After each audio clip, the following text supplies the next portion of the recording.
Joining us on the show, we have John Docherty, who had a 12-1 professional record and extremely decorated amateur career, winning a bronze medal for Scotland at the 2018 Commonwealth Games and a silver medal in the European Youth Championships. He recently was forced to retire due to medical concerns, but he had an extremely decorated career despite that. John, welcome to my show, and how are you doing today? Yeah, I'm good. Obviously, I'm up in Scotland, so it's quite cold up here, and Sure. Yeah, I'm doing well. How's yourself, pal? No complaints, man. No complaints. It's pretty chilly where I'm from in Wisconsin here, so I feel that. So yeah, obviously you retired recently due to medical concerns. How have you done adapting to life since you finished boxing? Yeah, well, it's a lot different. Obviously, boxing was my whole life. I don't know when I was started about 8 or 9 years old, and it's been a lot different in life from boxing. But things happen for a reason, as I say, and yeah, it's been good. I've just been doing allotments to my dad, so people can move into them. Like we rent out allotments so they can put furniture in there and all kinds of stuff into there. So I've been doing some of that. I've been doing some roofing. So yeah, it's been a lot different to boxing anyway. Sure. But I'd try to still be at boxing. But you know, what I mean, as I say, things happen for a reason, and I'm sure God's got a good plan for me going forward. You know what I mean?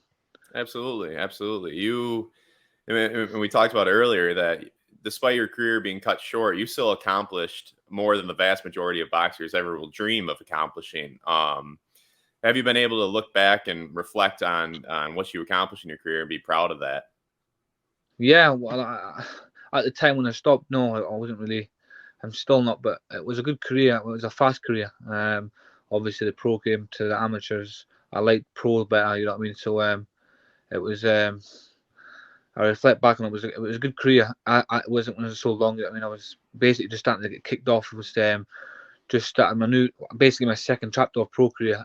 Obviously I signed with Sky Sports, and I was waiting a fight, and fights kept falling through. And if I would have kept going to where I was going to go, I was going to go far. But yeah, it was good. It was a good career, but just too far short. Okay. So when you look back, what's your proudest achievement that you accomplished in your amateur and professional career? I'd say my European silver medal in Poland. It should have been a gold. I got robbed in the final against the Russian, but yeah, it was a good experience, and had a lot of good ups and downs. But my amateur career was the best, and I would have said yeah, the European silver medal was my best. I know I got a bronze at the Commonwealth Games, but I'd say the European was much harder tournament, and obviously I should have got the gold. So yeah, the Europeans in Poland. All right. And then what about your professional career? What's your proudest achievement there? I don't really have an achievement in there. Just basically just knocking everyone out. Really, it was all fun and games. I was knocking everyone out, but yeah, that was it. Really, I never won no belt or nothing like that. You know what I mean? So, but it was how long it lasted. Yeah, it was. I would say knocking everyone out. What was your favorite knockout of your career and why? I would say my favorite knockout was probably. I think it was an Argentinian boy. I fought just the way I knocked him out. I think he had a high ratio of knockouts as well himself. I forgot his name.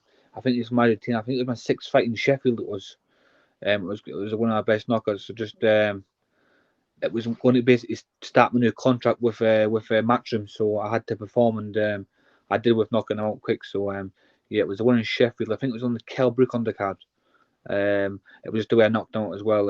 He never got back. Well, he got up and he was all wobbled. So just the way the knockout went, that one was my favorite one. Yeah, and something about your professional career that I found pretty cool was you fought twice in 1 week, and you won both fights. Talk about what went into that, and what was the preparation like to take on a tough opponent like Jordan Grant in just a few days' notice? Well, obviously I fought the week before, and Jordan Grant is with the same management of me, so he boxed the night before, and I boxed that night. And he boxed on the Friday, I boxed on the Saturday at the same hotel. Wow. So it was basically best preparation we could get. And I never knew nothing about it to the Tuesday. I fought on the Saturday, and I got told on the Tuesday that I could box and such. But we got no one names put forward, and they turned on the fight.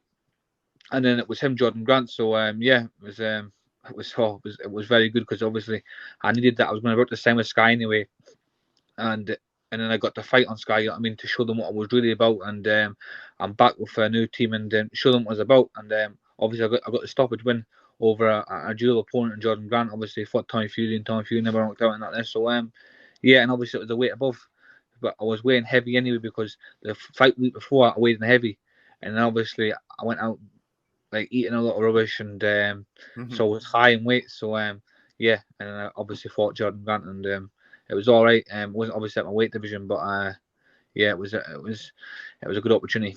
Good deal. And actually, Jordan was the first boxer I had on the show. Solid dude, solid fighter. Yeah, so shout out to Jordan, good dude. Yeah, And shout out to Jordan. He's a nice kid as well, and hopefully he goes far. You know what I mean? Yeah, exactly. I think he broke his hand, but he'll come back strong. Yeah. He'll come back strong, that's for sure. And okay, so the next question I have for you is, can you just explain for the viewer what all went into your decision to retire from boxing? Basically, I was getting signs of it. Basically, getting a sore head and that there. But basically, I don't know. You get a brain scan, a yearly brain scan with the boxing board of control, and I got a yearly brain scan. They said there's a difference in your brain scan from last year's, so I had to go for a memory test. I forgot what it was called, and I basically failed the memory test. Like I thought I passed it, but I failed the memory test, and I got told that I can't box no more. Basically, about a week after it, he come back with a report and he said you was too far out with the memory test, and I basically can't box no more. So it was unbelievable to take. It was, but obviously they're experts for that reason. So I've just listened to the man what he said, and a lot of people are saying why you go around it, why you do this here. No, from getting into warnings of a man what does that for his job, and then I'm going to listen to him. And obviously I've got 2 kids and a wife to look after, so you know what I mean. You know, and I respect that, because a lot of people would find it tough, or to listen to what was told to them. I feel like a lot of fighters who end up years from now, having issues, they're the ones who just keep on fighting no matter what the doctors say, no matter what anybody says. And I imagine that had to be very tough to prioritize your long-term health versus your lifelong dreams in boxing. You just talk about that battle right there, for your health versus your dreams, kind of, and what it was like picking Well, it was hard. two. It was basically hard. Obviously, it wasn't like it was going to affect me now with my boxing career. They said if you keep going the way you're going, is that you're going to have problems after the boxing career. So as soon as I got told that, it was just basically I sat down with my dad and my family and all there, and I just knew it was time anyway. They told me it was time anyway. They said to me, you can't box no more because such and such. And that was the reason they put my boxing license. It wasn't me saying, oh, I'm not boxing no more. That's it. It was up to this man. This man put it into the boxing board control. So it was a hard thing to swallow. I mean, it's been a bit of a bumpy ride so far, but I'm getting clear of it now. And yeah, just basically that man brought my whole family's mind to conclusion. I mean, we had to listen to that man. Because he's a specialist at that job, you know what I mean? So It was just, I know boxing's my life, and I'd die for boxing. I know people say they would die for boxing, but listen, I'm not putting my health at risk. Well, I've got to look after 2 kids and a wife, you know what I mean? So no, it was kind of clear. Anyway, like if I would have got the option to say yes, carry on boxing, I most likely would have said yes, carry on. But I never got that option, you know what I mean? So but things happen for a reason, as I said. Absolutely. And it's something that just comes to my mind with you, and that decision you had to make was you becoming a high-level boxer that was well on your way to compete for world titles. That doesn't happen by luck or natural talent. That comes through hard work and dedication over years and years, and going above and beyond others. So my thought is, in this next chapter of your life, you're going to be successful because you have that work ethic installed in you. I mean, if you apply that same work ethic that you had in boxing to real life, I mean, watch out. So I think that you're going to be just fine, that you're going to have a super bright future ahead of you. Yeah, definitely. Going by it though, see the Jack Clown loss. Like, I used to be very dedicated in the gym. I was knocking everyone out, and I got to into that way where I thought I don't need to train. I'm going to knock them all out, so they're not going to be lasting with me. But that's what happened with the Jack Cullen fight, is that I got it on short notice anyway, but I let my mind just think over me, like saying I'm going to knock him out anyway, so I don't have to train really hard. And it come back at me 10 times worse when I was in that fight. Oh God, it was terrible. But yeah, that was the only time I slipped up, was that when I never trained properly hard, never had a long enough camp. Is that one there? And that tells you I had that one thing where I said to myself, you know what, I'm going to have not had to train. I missed out some.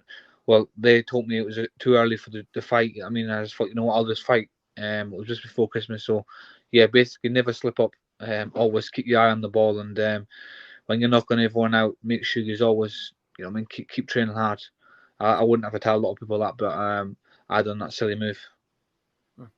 Well, and I heard you talking in another interview about how you're around a lot of amateurs, giving them advice. How, do you plan to stay involved in the sport of boxing in a different capacity? Yeah, well, I've been texting people for coaching and just everything like that there, but I still speak to the amateur boys. Even when I was pro, like the amateur team was still amateurs. I still speak to all them and that. You never know. You never know. I'll always keep in with boxing. I always speak to the boxing boys. Like they're my pals. Boxing people is my pals, so it's just hard to get out of boxing.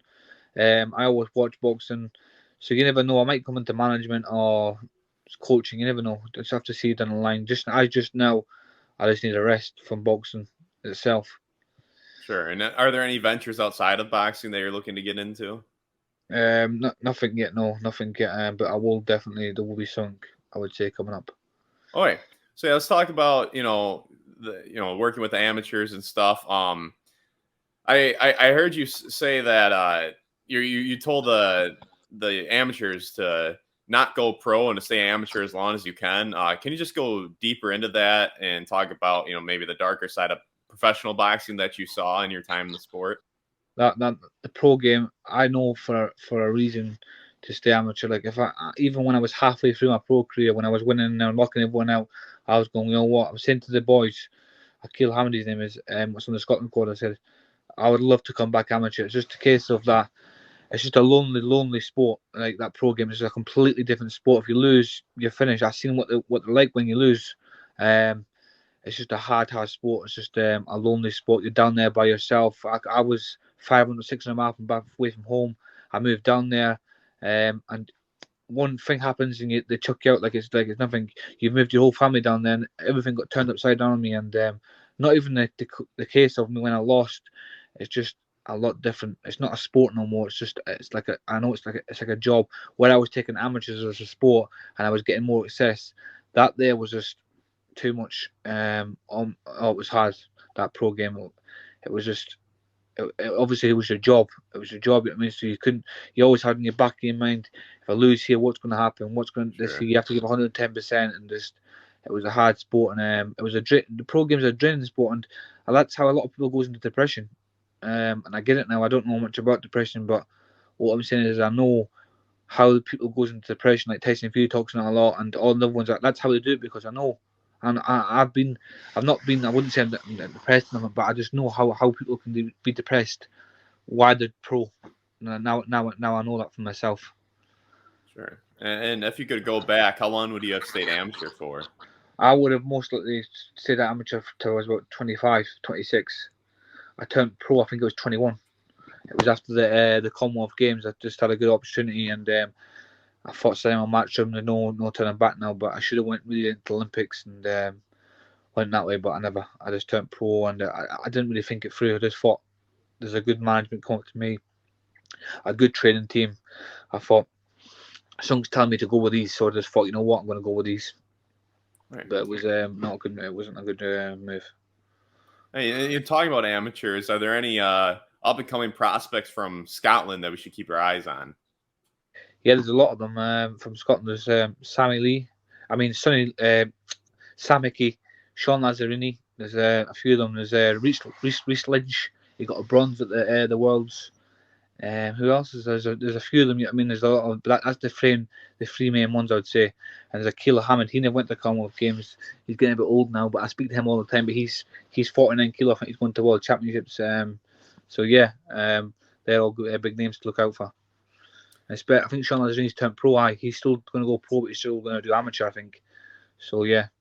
Oh, very cool. No, that's exciting. I'll definitely keep my Yeah. eye on that going forward. And then, and as I mentioned, the other interview you had, it just kind of talking about the darker side of professional boxing off the amateurs. Can you just talk about what it was like working with Ben Shalom, the promoter, and yeah, what it was like working with him? Ben Shalom, definitely, I would, oh God, the worst man ever to work with.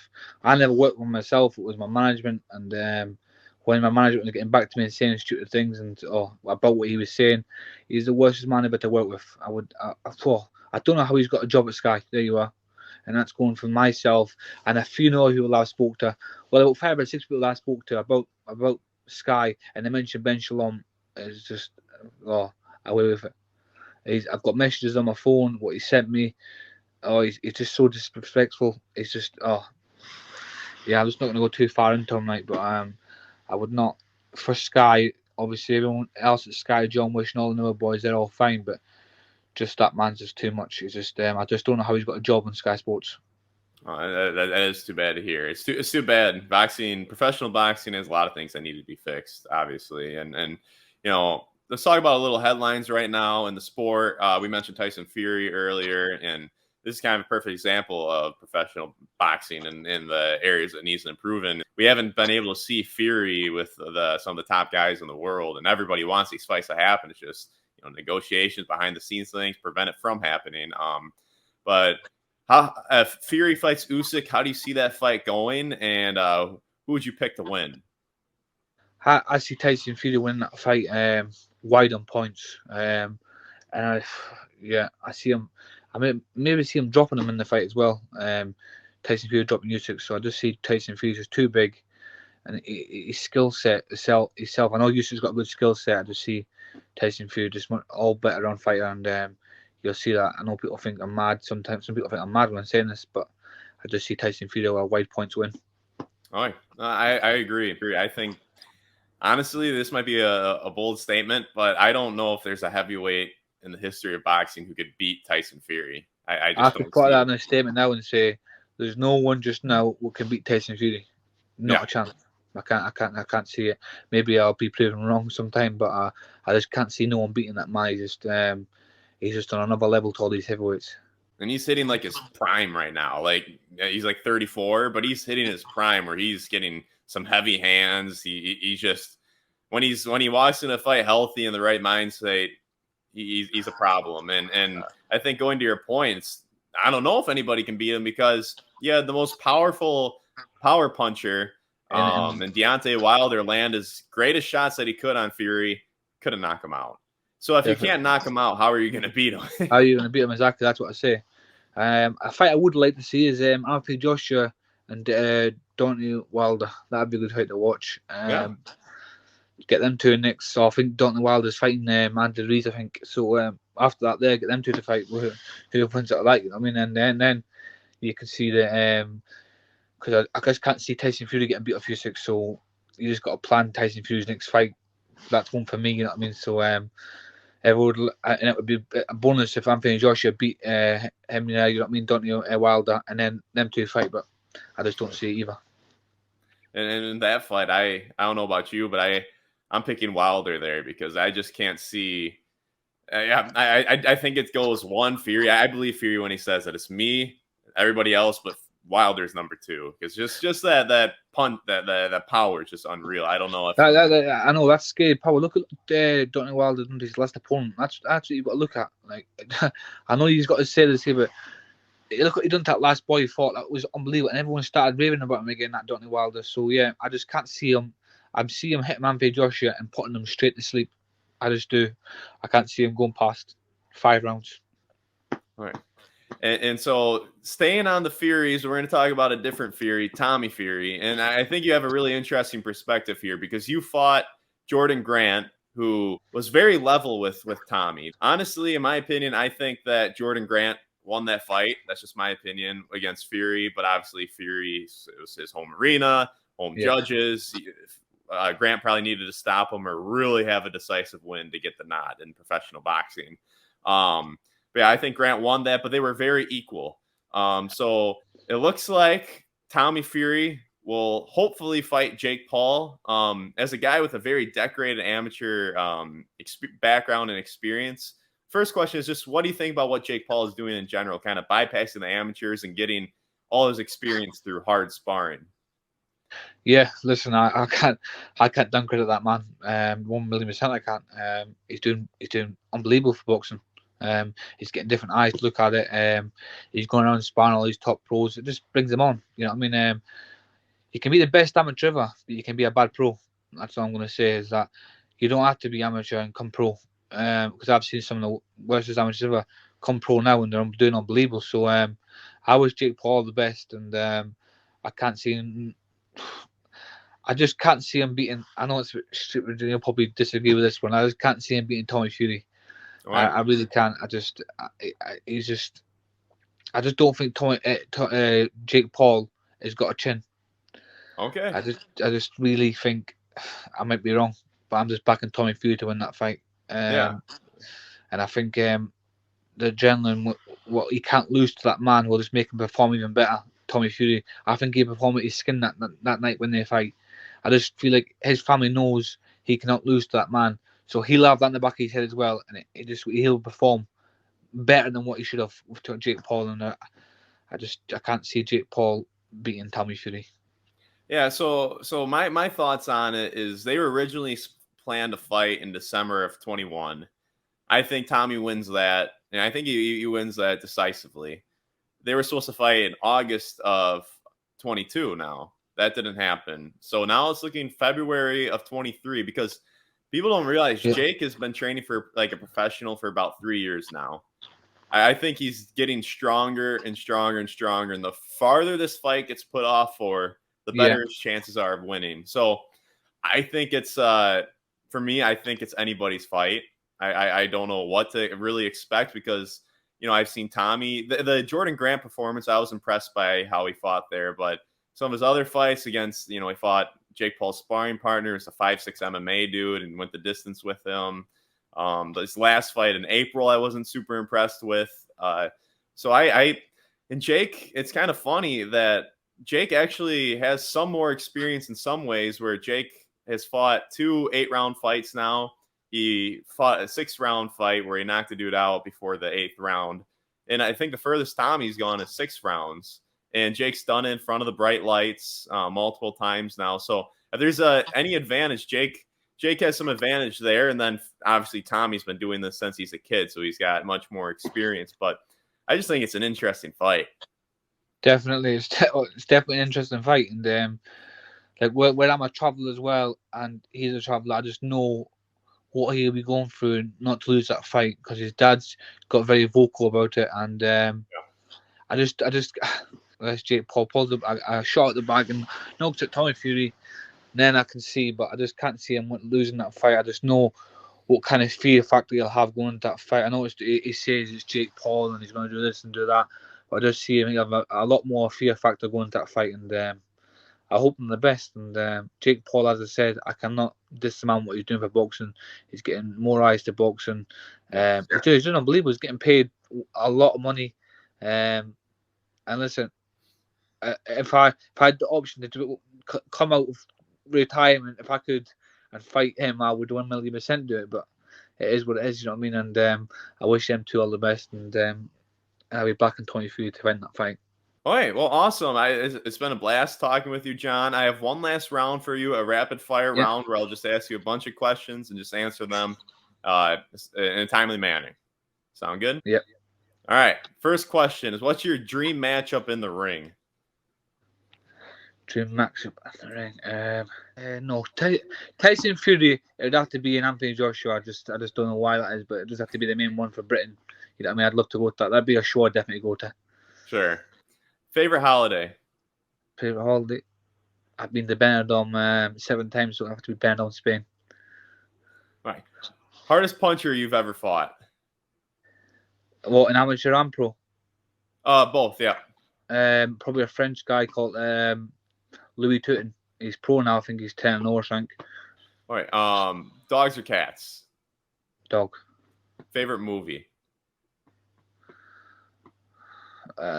Favorite movie. Home Alone. Favorite boxer growing up? Manny Pacquiao. Favorite boxer right now? Tyson Fury.